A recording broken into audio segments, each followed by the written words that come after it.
মহানগৰীৰ সৰুসজাই ষ্টেডিয়াম এতিয়া প্ৰতিষ্ঠিত বিশ্বৰ বুকুত। হয়তো দেশৰ প্ৰায় সংখ্যক লোকৰ মুখত অসমৰ সৰুসজাই ষ্টেডিয়াম। কিন্তু কিয়? কি আছে সৰুসজাই ষ্টেডিয়ামত? কিয় চৰ্চিত সৰুসজাই ষ্টেডিয়াম?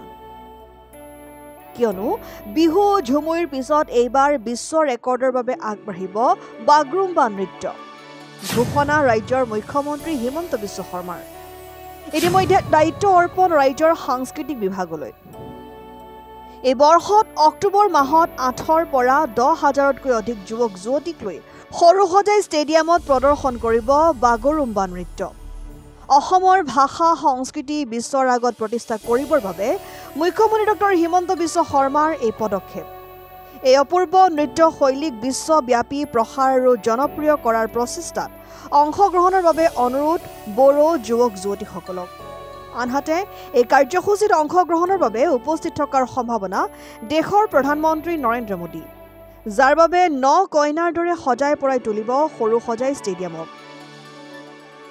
গতিকে সৰুসজাই ষ্টেডিয়াম পুনৰ বিশ্বৰ বুকুত হৈ পৰিব চৰ্চিত।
News desk report, democratic Assam.